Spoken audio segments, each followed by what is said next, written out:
All right, cool. Yeah, so for people that don't know, I mean, almost always the speakers are cool with us recording them unless it's some kind of paid thing and whatever, that gets a little different, but 9.5 times out of 10, no one minds. And I upload them to our YouTube channel. So that's like open to anyone. People can go see the videos, watch them again, share with their friends. So I might try to do that because we have a lot of moms in our group and they can't always get on things when they need to or want to, I guess. So, Kim is joining us. I think a lot of you probably know Kim from our local racing scene, but I'll let her do a more formal introduction about herself and what she does. But she came to me with this idea for Zwift Racing because she's part of a team and she wanted to share it with you all. And it's so nice to see so many people on it. I think sometimes when we hear the word racing, everyone gets intimidated and they're like, oh, I'm not fast enough to race. And like, that's not true at all. Like everyone and anyone can race. So I think that's what Kim's here to like tell us about what she does, a little bit about how to do it on Zwift, and hopefully, you know, where we can join if we're interested. So Kim, I'll let you take it away.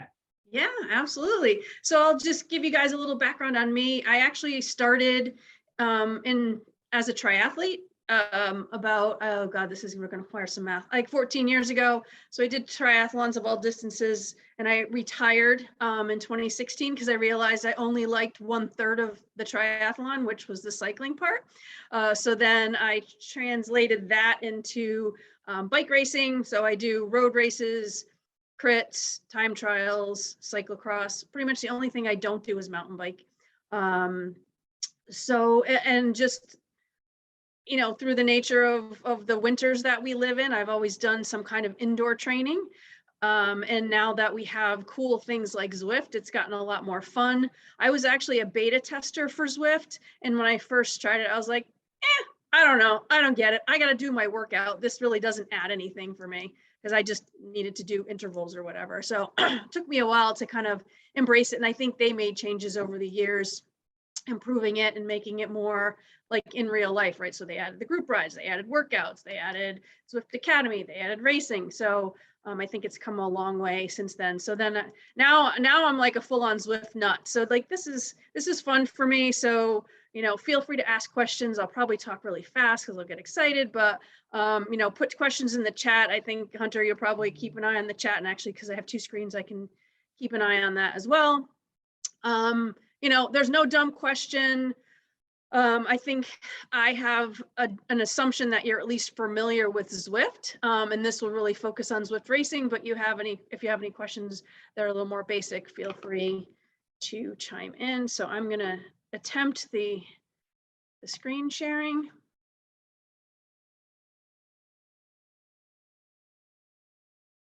I gotta push the share button. Okay. All right, I can see it. Can everyone else see it? Looks like we've got some nods. All right, think you're good, Kim. Cool. All right, so Zwift Racing 101.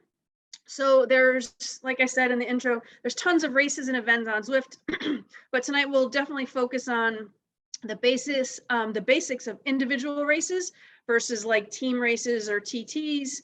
Happy to talk about team racing. I am on a team, but if you want to stick around a little bit after we go through this, happy to answer some questions if you want to stick around a little longer. So with that, so very much basic. The obvious in terms of equipment, you'll need a bike, a trainer, preferably a smart trainer. You can do it without a smart trainer. There's ways to do that, but generally a smart trainer makes life much easier, or a smart bike. There's lots of them out there now. I don't think Zwift went through with their smart bike, but they do have their own smart trainer now. Smart bikes like the Wahoo Kicker bike, that's what I have. There's others out there I'm not as familiar with, but that makes it super easy. Just kind of talking through some of the pros and cons. So trainers generally need to be calibrated frequently, and then your tire pressure needs to be consistent to get accurate power readings. So this is really more important as you start racing, especially if you do end up getting into series like WTRL, which is on Tuesday nights. There's a little more scrutiny in the results. So not to scare anyone, but you just want to make sure you have accurate information and everything is up to speed. And then, like I said, you can use Z Power if you have a dumb trainer. I hate that term. It sounds very derogatory, but essentially that's just the opposite of a smart trainer. So for example, like if you did do those WTRL team races, you would actually lose half of your points that you gain if you're using Z Power, because it's just not as reliable and accurate. So the next thing that you'll need is a Zwift account. I think that's fairly obvious, but just I think there's usually free trials, and then I don't know how much it is a month, honestly.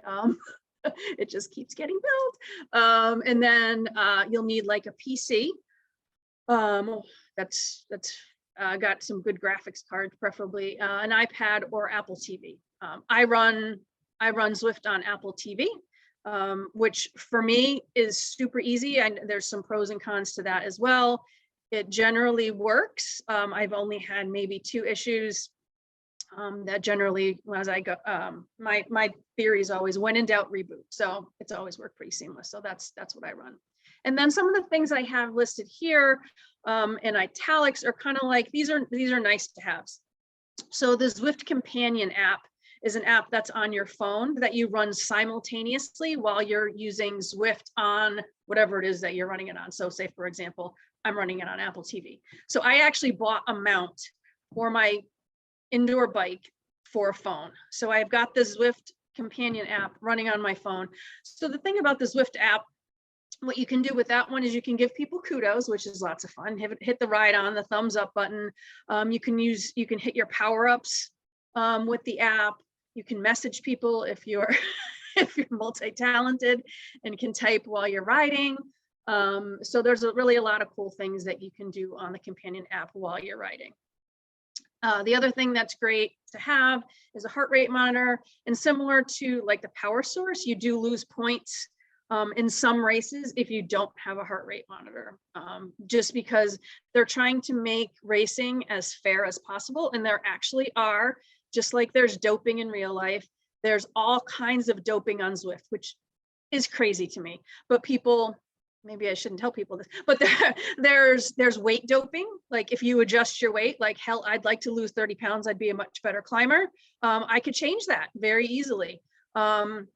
It would probably go unnoticed, but as you start racing, especially as you start racing things like WTRL, there was one point where we made it to the finals. It was like a big deal where we were in the World Championships of Zwift. We had to actually upload videos of ourselves getting weighed in, and my wife had to like measure my height to make sure that I was being honest about that. So depending on what level you get to, there are people that will dope. You can also if your trainer's not calibrated, that's potentially a source of doping. So they want to make sure that you're really riding and your heart rate is in line with that. If your heart rate, you're doing a hard race and your heart rate's like 100, they might be something's not right here.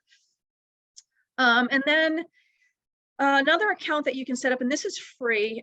This is Zwift Power, and actually any of the references that I mentioned throughout the presentation, I have a slide at the end, so we can post that as well, so that any of the links that you have, so there's all sorts of resources to choosing a bike on Zwift, Zwift Power, all these other things, you'll have the links there. So Zwift Power is a free account.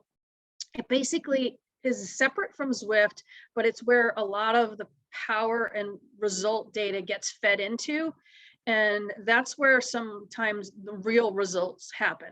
So when you finish an event, there's results on Zwift, but then they also get fed into Zwift Power. And sometimes if there's segments that you get points for and things like that, that all happens in Zwift Power. So that's kind of a nice to have. So I will pause there as I just threw a ton on the first slide. Any questions about any of that?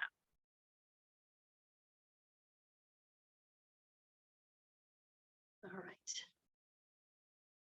Keep rolling. So I did mention the Companion app. This is another great place. This is a really good way to find events. So you can also, you can do it other ways now that they've upgraded the user interface with Zwift itself. It's a little bit different. But this is how I like to look for events. So I'll usually know like this, I'm on Zwift typically doing various endurance type of workouts on Saturday and Sunday mornings. So you select the date that you want, and you can just scroll through and see what looks interesting. You can also filter, maybe you don't want to race, maybe you want a group ride. You can change some of these filters. You can also filter based on group. So if you're a D category, you can filter results that have D. And then E is sometimes women, sometimes it's not. It depends. So that's not necessarily a guarantee that it's women's only events. So that's kind of another cool thing to use Companion for. All right, so race basics. Some of these things you're not going to necessarily maybe need when you're first starting out, but definitely good to know. It's always good to know your category. So you probably, when you're first starting out, you probably wouldn't want to jump into a B race unless you know for sure you're a B. Everything is really based on watts per kilogram, and I have this little chart here that kind of shows what the Zwift definition of the categories are. It's based on your FTP and your weight in kilograms. So there's some math involved with this. And also there's some knowledge and understanding what your FTP is. So if you don't know what your FTP is, there's a few ways you can figure it out. There's lots of fun FTP tests on Zwift that you can do. There's ramp tests, there's more traditional FTP tests.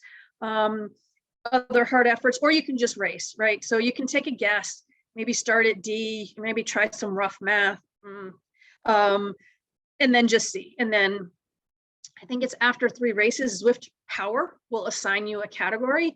That's where Zwift Power is helpful too. So now you're in the right category, because we don't like sandbaggers, right? So you don't want some people that are C pluses in a D race, because obviously you know where that's going to net out. So once you do some of those efforts, it'll assign you a category. It'll make it much easier, not necessarily easier to race, but easier to know, where to go. So I took this screenshot back when I was a C. I'm back down to a D now, and it will change too, right? So you can bounce around categories. It is definitely always fluid and always changing. So in Zwift Power, it'll actually show you the details of what races it's taking into account. It's like your 3 best efforts or your 3 most recent efforts to calculate your watts per kilogram and then put you into category. So for women, it'll give you 2 categories. One is for mixed races, which is the blue, and then purple is with the women's. So sometimes you'll upgrade to, you could be a C for women, but then a D for mixed races. So that's just a little nugget there. I just want to pause quickly, Kim. Does anyone have any questions about power? Because I know that's one of those like buzzwords that's thrown around in cycling. And if you've ever done an FTP test, you'll know you have done an FTP test. It's like a cycling initiation. You'll know. But does anyone have any questions about power? And again, there's no dumb question, because I know we talk about power like everyday language, and when you're just getting started off, you're like, what the hell is power? So any questions about that? And you can always ask him separately or message me if you're too afraid to ask on here. But again, when I first started, I had no idea what power was, and it took me a long time to get a power meter. So we all started somewhere. So just my little caveat. Yeah, absolutely. And that's kind of the good thing about Zwift Power, is it'll do that for you. So you don't necessarily have to force yourself to do an FTP test, and you don't necessarily need to do the math. It'll do it for you. Okay, so you get to know your category. The other thing it's good to know is, depending how serious you are, is to know the course, right? You can't get lost on Zwift, especially if you're riding a race or a group ride, because it just usually automatically keeps you on the course that you're supposed to be on. But it's helpful to know where things are that could break up a race. So that would maybe a climb, a descent sometimes, a sprint, if it's a points race, that may break things up. So that's helpful. You also want to get into the pen early.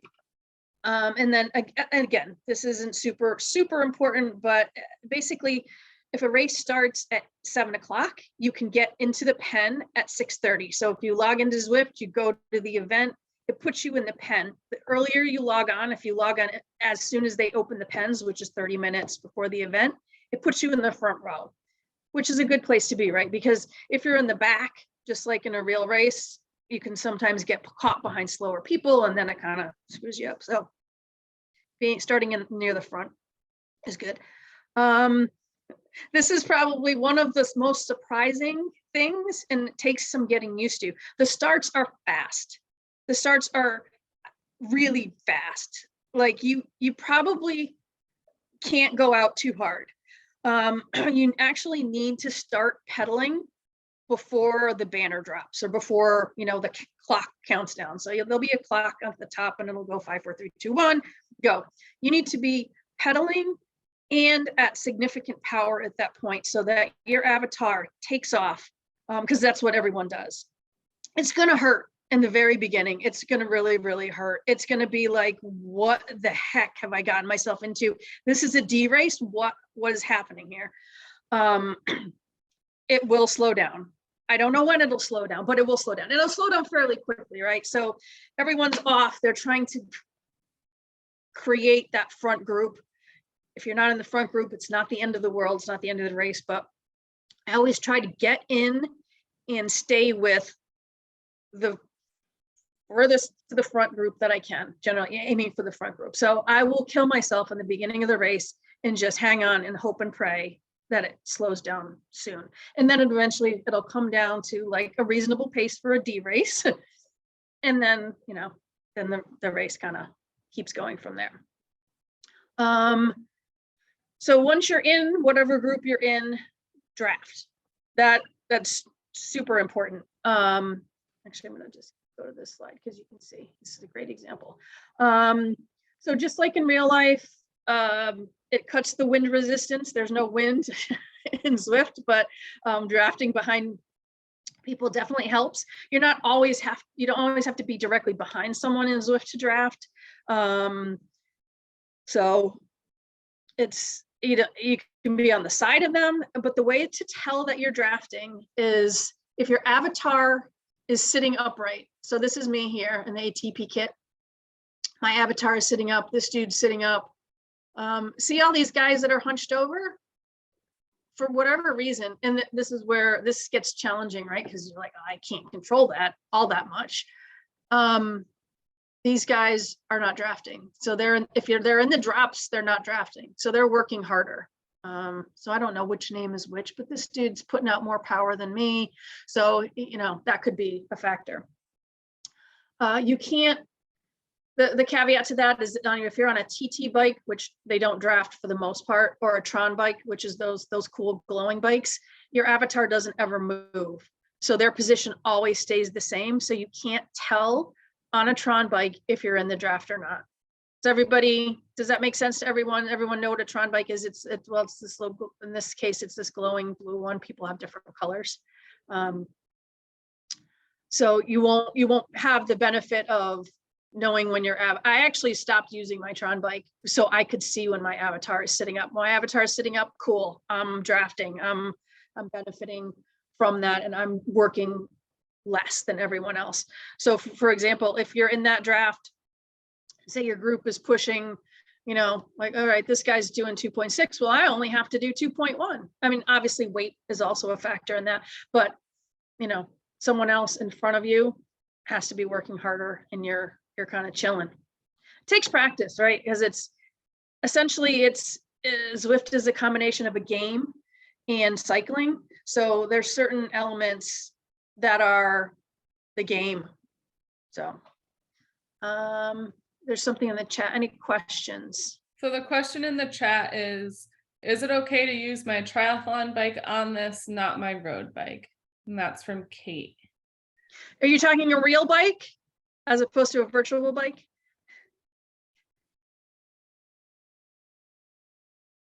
Kate, you're on mute. Okay, there we go. Yeah, no, I have I have a Wahoo Kicker and I have my tri bike on, but you were just saying, I thought something about not being able to use a certain kind of bike. I didn't quite catch Yeah, it. no, that's only a virtual bike. So this whole conversation is virtual bike.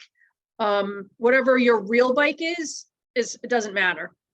Okay. I actually, before I got the kicker bike, I had a TT bike on the trainer. So that doesn't matter. This is all just the fake, the fake virtual bike. Yeah. No, when you said something about being in aero position and Right. Oh yeah. so they don't know whether you're in aero position or Nope. not, right? I mean, No. And your avatar will get, like, I call aero position. I mean, this, when they're in the drops, they look more aero, which is actually, I think personally, if I was in Zwift, like, I would have them drafting when they were in this position because they look more aero, but whatever. That's not my decision. All right, so back up to here. Draft. Okay, so now getting into the race. So again, depending on how competitive you want to be, you want to watch for gaps and moves, right? So if a gap starts to open up, either between you and the rider in front of you, or say a couple riders up that you're behind, you want to look for those and close those quickly. If you've ever done a group ride in Zwift or tried to keep up with people and stay in that draft, it's really hard to close big gaps because you do not have the benefit of the peloton, the virtual peloton, 20 riders all working together and drafting each other. If a gap opens up, it's hard to close. So close those as soon as possible. And then also watch for moves, right? So if you're all in a pack and something's happening, maybe it's a climb, someone wants to get up the climb first and try to create some separation between the peloton. The beauty is, and I'm going to go back to the other slide because I can see right here, the beauty is you can see what people are doing by looking at the list over here. So all of a sudden, just say you're all chilling out, riding in the twos, and all of a sudden you see, first of all, sometimes depending on how hard they're going, this number is going to change to orange or red. Someone's putting in some effort, and they're trying to potentially get away. So that's when we would potentially follow, or maybe you don't. Maybe you're like, I'm tired, I'm just gonna let it go. So again, depending on what you're trying to do, and that'll kind of come with a little experience, but it's just something to look out for. Okay, power-ups. You may or may not be familiar with these, but I'll just go through them real quick. The feather. I love the feather. I wish I could just always have a feather. It reduces your weight by 10% for 15 seconds. So you would want to deploy those on climbs. You would not want to deploy those on downhills for sure, because that'll actually hurt you. You can deploy them anywhere, but they're most beneficial on a climb. If you happen to be on a course without any climbs, just use it and get rid of it, because usually you get a new power up every time you pass either a lap, if there's multiple laps in a course, or if you go through sprints or any other kind of segments, you usually get a new power up unless you get extra points, which is super annoying, especially when you want to get a power up. So that's the feather. The draft boost, this one's pretty cool. It gives you an increase in your draft effect for 30 seconds. So places you'd want to use this, maybe if you're tired and you need a break, maybe you're having trouble staying with the group, in a sprint at the end, if you can save that to the end, that's a great place to use it. Just like with sprints in general, timing is everything. So timing of the power-ups is also very important, and it takes a little bit of time to nail that. But those are the ideal situations for using the draft boost. Aero boost is improved aerodynamics for 15 seconds. You generally want to use these on a flat, again, super helpful in sprints, or if you're losing the pack, those type of things. Invisibility. Some people hate invisibility, but if you have it at the right time, it can be pretty powerful. These are amazing to have in the sprint. They're only 10 seconds, so you really have to nail the timing and know how long a sprint is going to take you. So if a sprint, maybe it's like a 15-second sprint, you want to deploy that pretty early. But what it does is it makes your avatar disappear from everybody else. So you can't draft off of someone you can't see. So if I'm going for the win, I hit my ghost button and I'm gone. They don't know where I am. Now, granted, I still need to put out the power, but it's going to be hard for them to counter that move if they can't see me. That one's a fun one. Steamroller. It took me the longest time. I think this was the latest one they introduced. I was like, what is this? So this is the steamroller. It decreases the rolling resistance on any surface to match a road bike on pavement. Doesn't tell how long it lasts though. So basically you'd want to use these on dirt, gravel, or cobbles. So especially if it's a segment. So again, if it's a sprint or a climb that has those surfaces, use it. The other thing that I want to mention before I forget is I've also found if you don't have a power up, or if you're short on power up, so you want to maximize power ups, if you get behind someone using a power up, it helps, right? So say someone deploys a van, get behind them because they're going to be drafting easier. It might make it a little easier for you. Same thing with the steamroller. Then you can deploy those. It almost gives you a little bit more bang for all of the buck. Can you see when somebody is using one of these? Yes, a good question. So basically there'll be a little bubble over their head that shows the icon for the power up that they're using. Yeah. The other thing that's cool is when someone uses a power up, they no longer have a power up. They've already used it until you get another one. So I've actually been able in races to figure out like, hey, nobody else has any power-ups left. So they're not going to be dropping the draft on me or the feather or whatever, because they're done and I still have mine. So that's only if there's a small pack and you can kind of keep track of everyone who's in your pack and what they've done. A good question. The burrito, which is hilarious.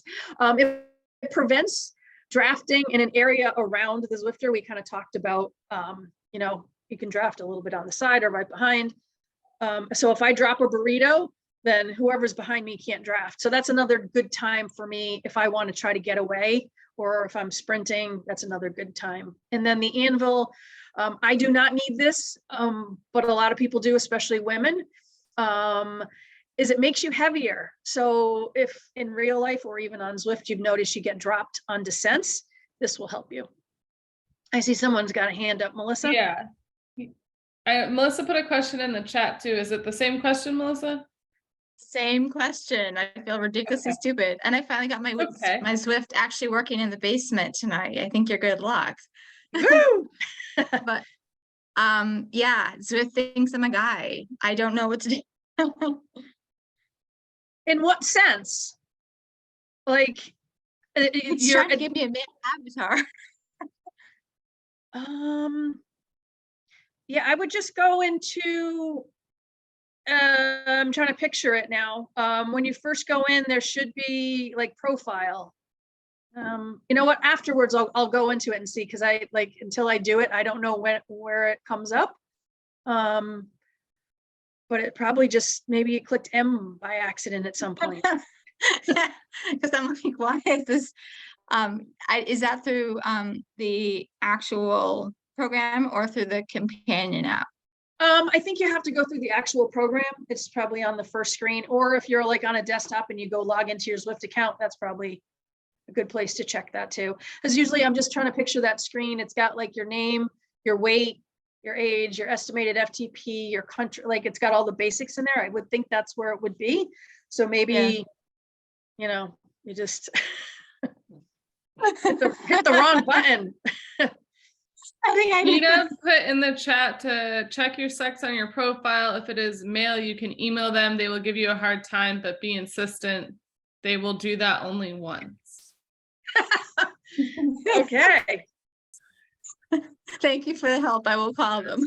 Yeah, no problem. Let us know if you're still struggling. You can write on the Facebook page or something, and I will. if people have other ideas.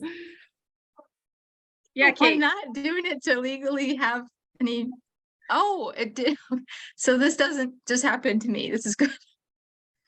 There you Okay, go. I actually have to go to bed early. I have master swimming tomorrow, but Oh, good luck. Fun. thank Thanks you for helping so us. much. Well, I'll post the link of the recording at some point tonight. Cool. I'll be up for a bit. So All right. Thank you guys. Thanks. Yeah, Kate. Yeah, I noticed that you had like the age, it says like age 50 plus. Is that like, do you get into a separate category? Like I'm 70.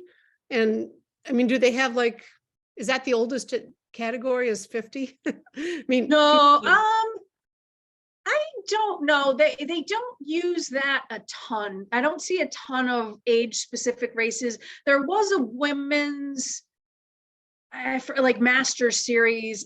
I think it started at 55, so just under that, so that didn't work Yeah. for me. But age doesn't come up too much. Okay, I just saw that on there and I thought you were maybe put in specific groups based on your age. No. Just your FTP. Okay. Yep. Yeah, I wish my FTP was there too, and my weight. None of these numbers are good anymore. Yeah. All right, so we talked about power-ups.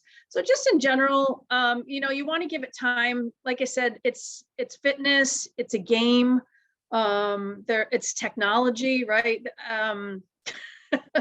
There's always going to be challenges with technology, from not having the right gender to sometimes you can't connect or you get dropouts. Like that's super annoying. But like I said, part fitness, part race strategy, part video game, and they're not all going to come together instantly. Like for me in real life racing, it took me a couple of years to kind of understand strategy. And I remember the race I was in, I kind of was like, oh, you know what? It would be a good idea if she did this now. And then it happened. I was like, I get it.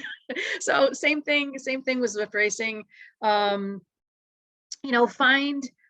good groups. When you're racing, just like in real life and racing and riding, don't go it alone. Like I said, my goal is usually to get and stay with that front group, but sometimes whatever happens, you're not having a great day, or it's just, you can't do it, it's too strong.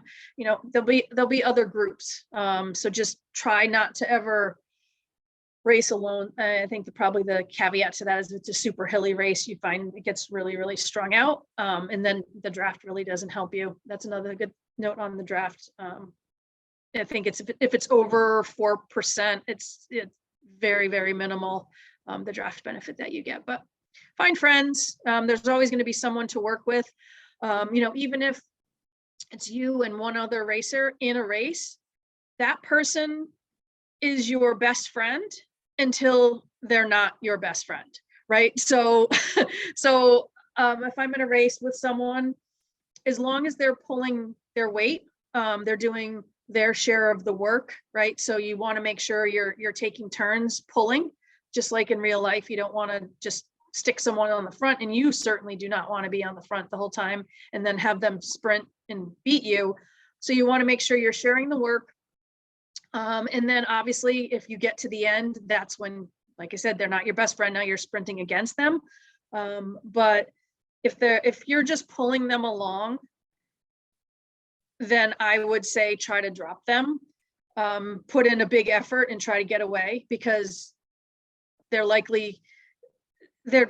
probably doing one of two things. They're probably trying to save their energy so they can beat you with the sprint, which is a very smart tactic, but also not very nice.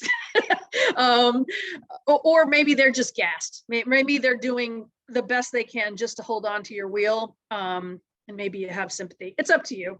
Sometimes I'm nice, and sometimes I'm like, no, get off my wheel. So find friends until you decide that you don't want to be their friend anymore. Kim, we had another question in the chat. Yeah. How do hills work when you have a dumb trainer? How do you know when to shift? Yeah, I mean, a dumb trainer isn't going to give you that automatic resistance that a smart trainer will, but it will impact your speed. So I guess you really just do what you have to do to keep up. So whether that's, you know, because it's not adding resistance to you, you have the luxury and the flexibility of, you can go into super easy gear. If you want to spin super fast, you can do that. Or if you want to stand up and grind, you can do that. It's whatever you need to do to put out the power to stay with the group, if you're not on a smart trainer. Okay, so sprinting is a whole nother skill set. Just like in real life, you have to use the group draft, and timing is everything. That'll definitely you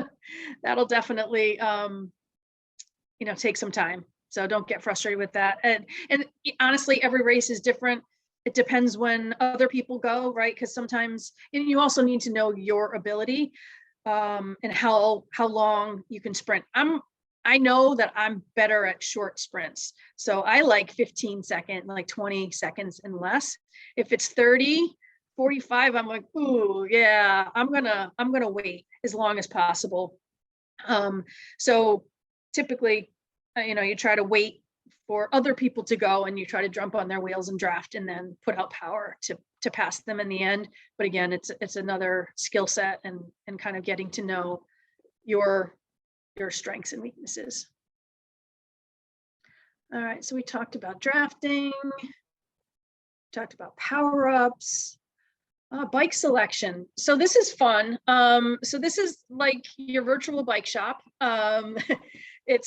It's free. You pay in drops. I mean, there are certainly a variety of bikes that are available for free, but then you can also go into the drop shop and go shopping and buy some faster bikes. So, and this is a little more advanced, but still good to know. So you want to pick the right bike for the course and to suit your strengths and weaknesses. So just as an example, and there's a resource on the last page of this that talks about bike selection. If you're on a flat course, you want the most aero bike possible, and you're not as concerned about weight. And then, you know, if you can afford a fancy disc wheel, that helps too with the draft. If you're doing, like, I climbed the Alp a couple weeks ago, and I avoid climbing like the plague. So I actually didn't even own in my garage a climbing bike. So I went to the shop and I bought myself the lightest bike that I could find to help compensate for me. And then also bought, you know, a specific climbing wheel set bought. So it's kind of fun, you know. We always talk about, before the Tuesday night races, there's always a conversation about, well, what bike are you using, and, you know, what's the best bike. And it's in some of the recon videos that they have before the races. So they recommend, you know, they'll usually say, get the most aero bike you can afford, or whatever. So it definitely helps. Do you have a question in the chat? Yeah, I have a few more questions. The first one was, how many minutes would you expect to pull until the other person moves to the front? I'm guessing that's a good question, because that's a good question on the road too. Yeah, I mean, it depends on the length of the race, your ability. You know, you want to, and you can totally talk to them too. If you want to send them a private message, that's where companion comes in. You know, you can send them a private message and say, hey, you want to do 1 minute pulls, or how are you feeling, whatever. So it's a fine line, right? When you're working with someone, you're still competing against them. So you kind of want to don't show all your cards. So maybe not say, oh God, I'm dying. Or maybe you want to say that, and then all of a sudden you find some energy, but it's up to you. So it really depends what's comfortable for you, and what you can maintain without killing yourself. I'm just trying to think, like in a TTT, we'll do like 1 minute pulls, but that's a very different dynamic. So, I mean, 1 minute seems reasonable. And then you may even want to, you know, determine what power you want to be at, or you can just do that based on what you can do, and kind of what's, you can kind of see what everyone else is doing. And if you're trying to catch, right, that may be another factor. Are you trying to catch a group in front of you, or are you just surviving, right? So if you're trying to catch a group in front of you, you know, you have to put out more power than they are. So for example, I may be getting a little bit off, but it's a good question. If there's a group in front of you and you can see that generally they're doing like, 2.5 watts per kilogram, you're probably going to have to do 3 and above to catch them, depending on how big the group is. So it depends on your goals, how you're feeling, the length of the race. So unfortunately, the easy answer is it depends. And maybe communicate with that person, or just see what organically feels right. And I'll just give you a little tip on how to make that work, because it is hard to communicate in Zwift, right? Because you may not have the ability in that moment to try to type to someone and have a conversation. And they did away with the elbow flicking function. So that was always the sign, and in real life, that if you flick your elbow, you want the person behind you to come through and it's their turn to take the pull. So you don't have that communication tool anymore. So the best way to communicate that your pull is over is to slow way down. So if you're pulling at 2.5, and this is a fine line too, you want to slow down maybe to like 1.8, 1.5. You don't want to slow down so much that you can't get back on their wheel, just like in real life. But that's a good way to indicate you're done, it's your turn, and they'll probably just naturally, without even trying, pass you, and then you get behind them, and that's kind of the signal. That and if you find that and you can also watch. I also watch the person's numbers when I'm riding with them. So I see, like, if I'm pulling along and they start to increase their power, I'll back off, because I'm like, okay, maybe they're ready to pull now. So you just kind of got to watch for those subtle signs, and make sure that you're sharing the workload. Awesome. And the second question is, okay, to buy a bike, is it like real currency, or are you using points or something? No, you're using points. They're called drops, which I think are meant to be sweat drops. Oh, you can see it right here on the screen. See in the upper right-hand corner, it's got the little drop icon, and then it's 2 million, which is a lot, but I'm not sure how much bikes cost. Sometimes, like, bikes are maybe 200,000 drops, depending on what they are. So you are not dealing with real currency. You get drops by riding. So the more you ride, the more drops you get. So. Any other questions on bikes and equipment? All right. So we already talked a little bit about bike choices. So just kind of getting into some of the beyond the basics.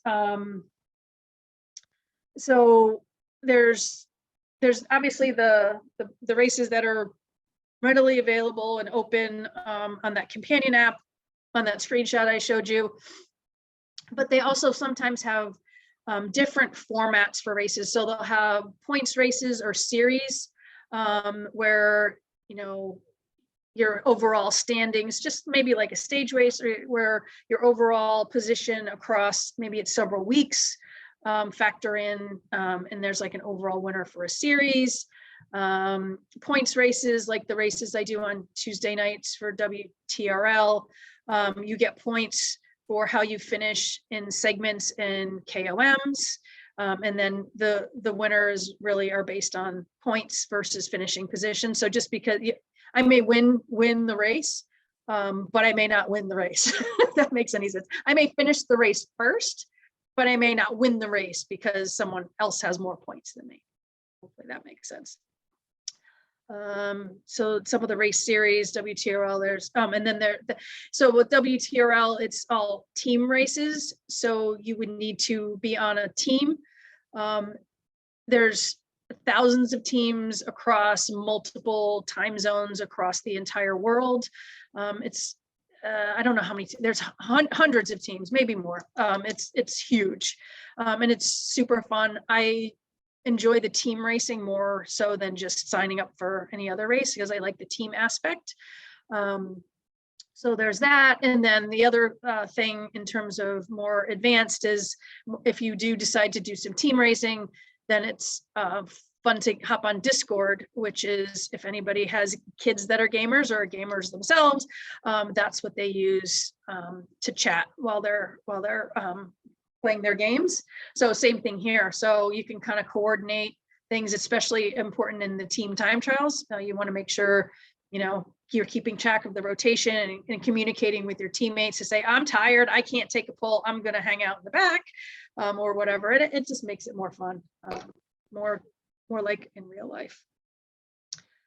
And then this is all of the resources I could come up with.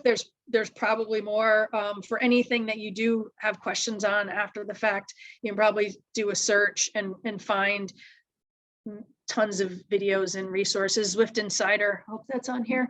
Yeah, Zwift Insider is a big one for all things Zwift. Any questions on there? I did have, if you want to, I've got some video if you want to see a race start. As I said it was fast.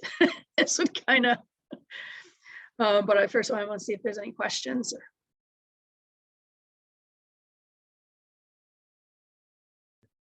What is WTRL is a question in the chat. I don't know what it stands for, honestly. World, I don't know. Well, you know what? Let's click the link. Oh, I was like, I can Google it. I don't even know if they say what it stands for. So the team races are on Tuesday, where you have like an organized team, you have a roster, the same people generally race on a Tuesday. And then they also have Thursday TTTs that could basically be like, Hunter, you could say, you know what? Who wants to do a TTT? Let's get some people together, and you can do it. You don't have to have like a formal team set up to do that. The interwebs tells me WTRL stands for World Tactical Racing Leagues. Oh. I don't know how accurate that is. This is just No, that sounds about right. quick Google. Okay, I thought the W was maybe women. That's why I was asking. No, it's so this is like the number of time zones and teams they have. So it's kind of crazy. So right now we're in round 3.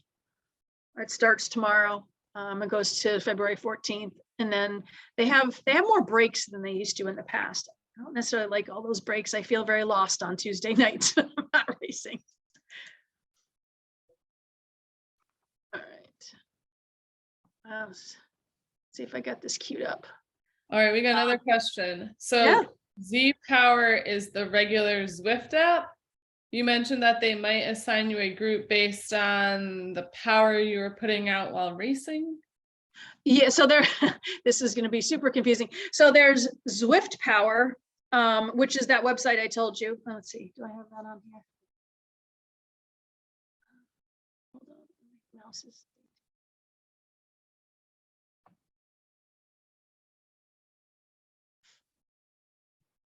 No, that's not what I want.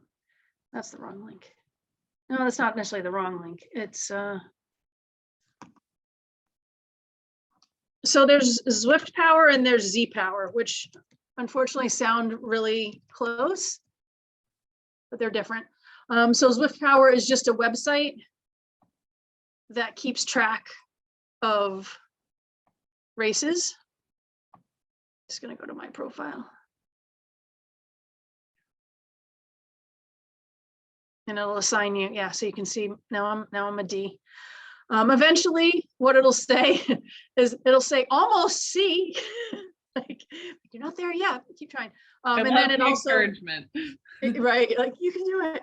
Well, sometimes you don't want to upgrade, it depends. It's like, oh boy. So it'll show you how it came to that number, right? So the D category goes up to 2.4 or 2.49 or whatever it is.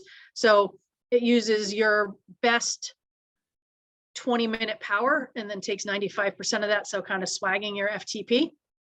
And then it assigns you this number. And then there's all sorts of fun data in here too. If you're a data nerd like me, you can dig into and you can kind of see where your strengths are, you know, your short power and your long power, and you can stalk your competitors here, like, ooh, who's this lady? Like, and see what her power profile is. Z Power is the power that you can use if you have a dumb trainer and you don't have a power meter. It's kind of like Zwift estimate. So very confusing, but Zwift Power is the website and Z Power is the power meter if you don't have a power meter. Cool. Sounds like you answered the question. Thank you. All right, let's see this video.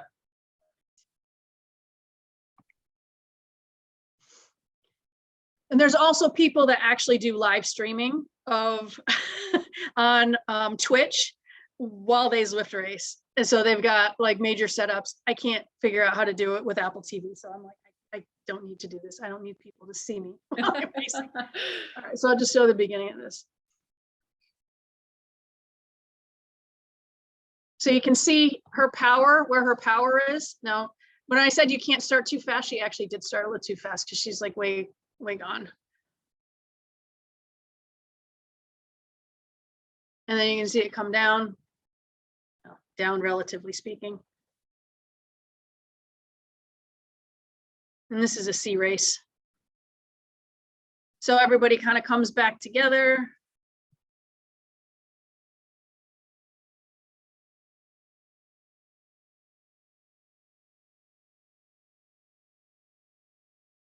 So it's going to be, it's going to be hard for probably a couple minutes. And it looks like they're on a little bit of a, not much of an incline, but.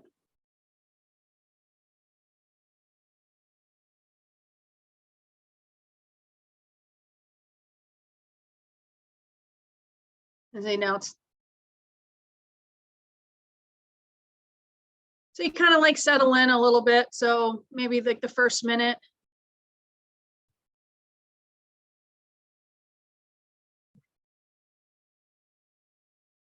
You're what?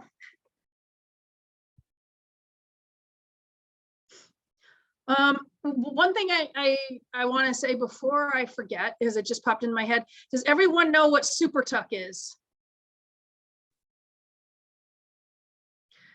Super tuck is awesome. So basically what it is it gets your avatar into a super duper aero position.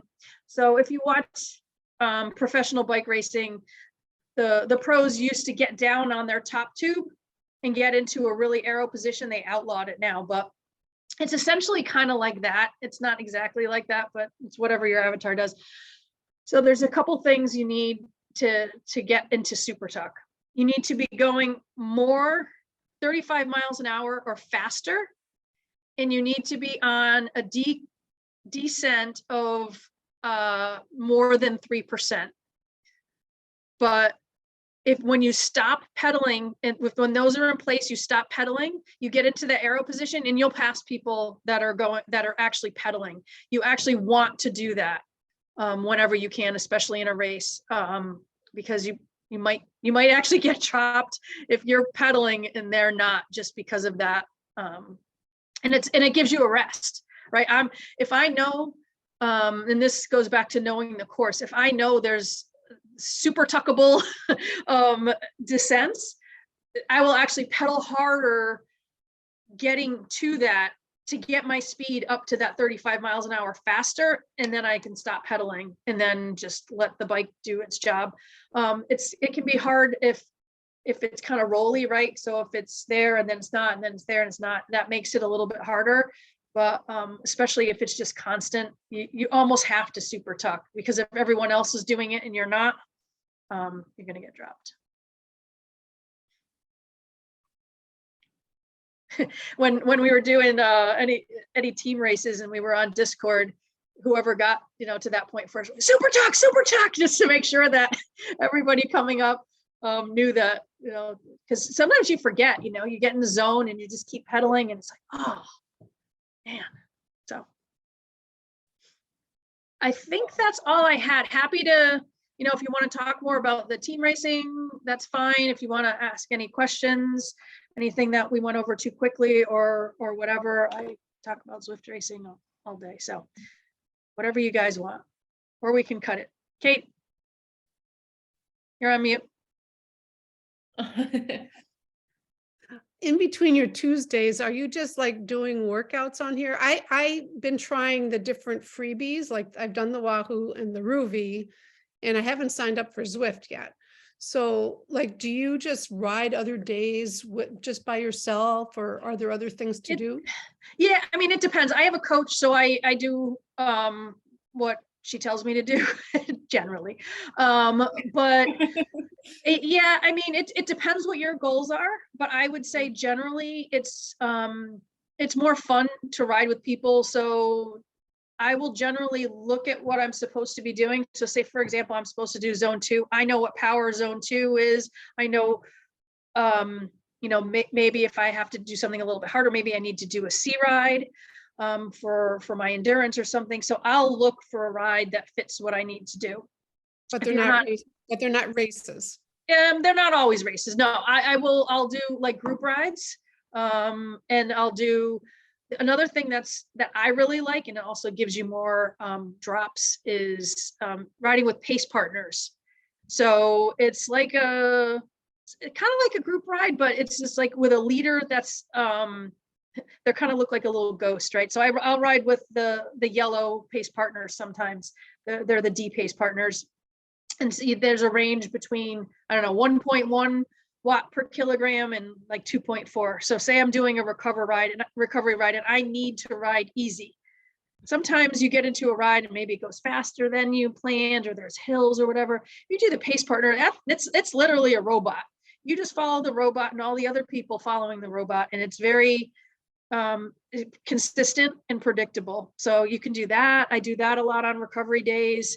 I'll do group rides. I kind of mix it up. It really depends what your goals are. If you are looking to improve and increase like your FTP, there's lots of training plans. Like there's 8 and 12 week FTP builder type plans. So you could do something more regimented. I've actually never done a whole like Zwift training plan, but they're definitely out there with all sorts of workouts. You can start and try to figure out where your weaknesses are, right? So if it's, you know, looking back at the,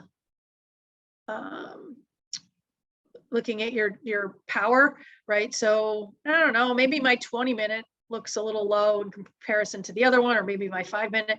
You can work on specific things. There's the specific workouts to work on specific things. Or if you're training for like a century, I think I saw some, you know, century ramp up plans. So pretty much anything you want to do, there's probably a training plan for. Okay, so that's all included in your monthly fee. You Yep. don't have to pay extra. So Right. it's kind of like an online program. Yeah. Exactly. Yep. And you can, like I said, I like to do group rides. A lot of the group rides are very cyclical. So every, you know, Wednesday night, there's a herd recovery ride, or, you know, every other Saturday in the winter, there's a women's endurance ride, metric century that I do sometimes. So you can kind of get into a groove, right, of doing certain things on certain days if that appeals to you. And then you also get to know some of the people in the rides, because typically, especially if it's an endurance ride, and you're not racing and going super hard, you can chat. I use voice to text in the companion app, which is sometimes comical. I'll say something and it's like, oh, that's not what I said. But generally, I mean, you can, and it makes the time go by a lot faster when you're chatting for 3 hours, just like you would in real life.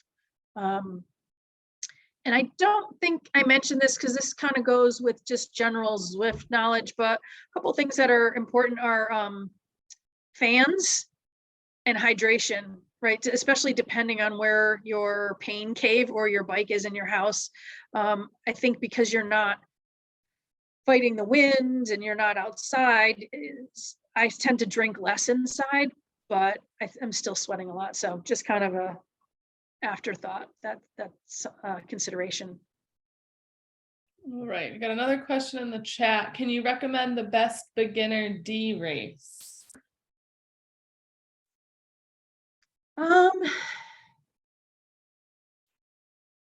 Not really, because essentially all D races are kind of beginners. I'm trying to think if there's any ones that say specify beginner. I feel like there are. I'll need to do a little bit of surfing. I'm sure there are some, but just generally most of the D races are, just from a watts per kilogram standpoint, are from a power standpoint more beginner focused. And there's also different distances, right? So the crits are going to be really, really short. So you may do a 6-mile race in Paris. So that's probably a good kind of beginner one, and they're pretty flat. Most of the crits are pretty flat. Cool. What other questions do we have? All right. So yeah, please don't be afraid to reach out to Kim. She clearly loves talking about this and knows a lot. I can count on one hand how many times I've ridden Zwift. I do not have a subscription or anything like that, so I am not your girl when it comes to Zwift. So this is why when Kim reached out about this, I was like, yes, please, because everyone talks about it, and I don't have anything against it. It's just not my thing. So maybe Kim will convince me one of these years, but so yeah, please use Kim as a resource. Even for on-road racing, if you have questions too, she does a lot of work around that. So this is why this group is great, because we all have our specialties. I can help you with a lot of things, but I cannot help you with Zwift. So, and if you guys start racing, and doing stuff and trying stuff, please post on our page, because there's clearly, at one point we had 15 women on this call, which is definitely one of our bigger calls, which is awesome. So clearly there's interest in it, and there's a lot of you that want to learn and try and maybe have already started. So please post on the page, how's it going, what you tried, what you liked, what you didn't, because that's just going to help everyone interested. Yeah, for sure. So Just to think about bike racing, this summer I ride with a group of older retired guys, because I'm in that group. And I have a 92-year-old friend who wanted to go to the Empire State Games, the senior games, because I'm in New York. And so we went. Now it was fun. It was great. Everybody was so low key, and it was great. I don't know in Connecticut if you guys have something like that, Yes. but if you're in the over 50 group and you want something kind of fun, look it up. It's the Connecticut Masters. Connecticut Masters is in May. They haven't announced the date yet, but it's usually at Nutmeg Park in New Britain. Okay, because the nationals are every 2 years, and you have to qualify the year before, because they're in July of this year in Pittsburgh. Yep. It's kind of close to us in this Close-ish, yeah. part of the country, because I guess it's been in Arizona and things like that. But it's a fun thing. I never really raced except for my local triathlon club, like time trials and stuff. So it was kind of a fun experience for me. Oh yeah. Yeah, and a lot of the skills translate, in real life racing and Zwift racing.